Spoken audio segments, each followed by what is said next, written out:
This is Hannibal here from the HannibalTV.com. Just a quick update on Billy Jack Haynes. One of the detectives on his case did call me this afternoon. He is in the hospital right now. He has not been booked in prison.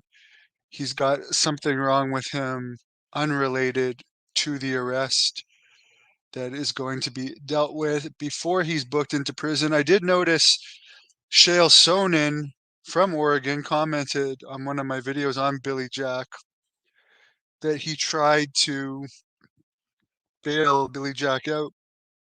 So if you see this by any chance, Shale, I did pass along to the detective that called me that you were interested in bailing him out, and the detective did not indicate if that would be a possibility or not, but as of now, he's not in jail.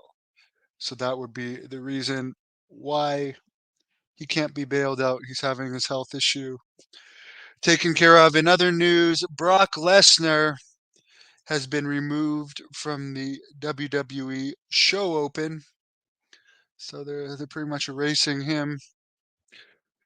Tony Khan did an interview saying, as Collision aired this week from Las Vegas, site of Super Bowl, which I'm so interested in football. I don't even know who won. All I know about the Super Bowl is Taylor Swift performed. And in this same interview, Tony Khan mentioned that CMLL is now going to be part of the Forbidden Door pay-per-views, which I actually was listening to the Wrestling Observer the other day, and they had a very good point. Very, very, very few Mexicans have ever been over in the US as top draws. Not even Alberto Del Rio made it as top draw. And Meltzer was just saying for like middle of the card Mexican wrestlers, they don't draw, so how much interest is that going to be in Forbidden Door? He did say if you take, and I agree with you, if you take a Mexican wrestler and promote him as a star in the US, he will eventually get over.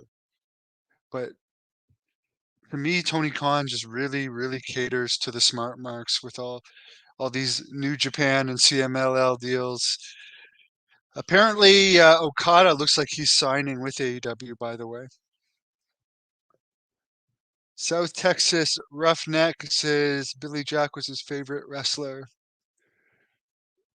Someone says the suspect just with dementia could receive a lesser charge. Yeah, and I don't know if he did this or not, but the detective did ask me if Billy Jack Haynes, if I was ever aware of any pact that he may have had with his wife, whereas if she got too far gone with her own dementia, if there was ever an agreement for them to end stuff. So I don't know if that will be used as a defense or not. Billy Jack never really told me anything personal about his wife, other than he couldn't leave her alone due to her illness. But if you watch any of the interviews I've had with Billy Jack, it's clear that he's somewhat delusional, and he's been really nice to me. I'm not saying that in a bad way. He did have severe concussion issues, and he talked about stuff that I think in his mind he may think happened, but I don't think actually happened. Someone says Billy Jack was always on the cover of wrestling magazines. Yeah, I think if he could have got along better with promoters, he uh, he would have had a better career because he had an amazing physique.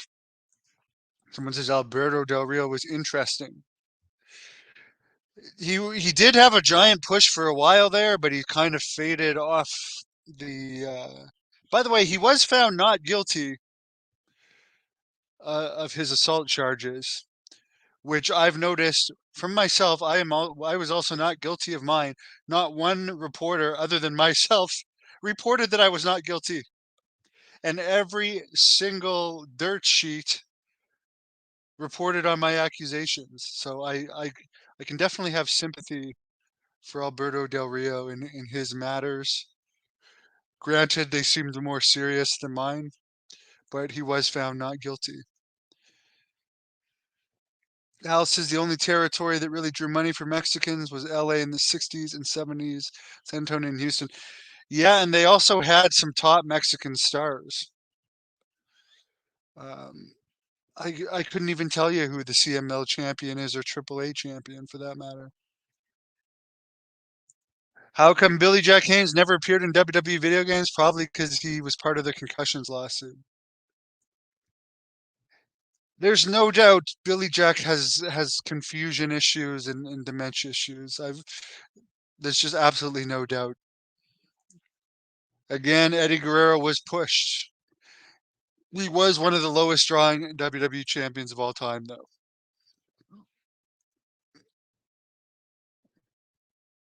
Someone said Alberto Del Rio slapped someone who made a racist slur. Yeah, he had an incident with one of the writers or something in WWE backstage where he slapped them. From what I understand, though, he was not drawing very well. Like, I'm not saying he wasn't a good hand. He had a good look, but he wasn't a top draw as champion. I have no issues with him though. I I thought he was decent. Chris, AEW just signs guys to appeal to their current fan base. They need talent that will appeal to new viewers. Chris, you're 150% right. The reason why interest is dropping so much in AEW is because they're appealing to the people that already watch them. What's a gimmick that wouldn't work in WWE? The Blood Hunter. Al Mascaris is one of the top wrestlers ever. 100%. Is he in the WWE Hall of Fame? I don't know. Scott says the truth will set you free. God bless. Thanks for the amazing content from the South Texas Redneck. Appreciate it. Please help me out and like the video and subscribe if you haven't. Have a wonderful afternoon. I'm off to the gym hitting up chest today.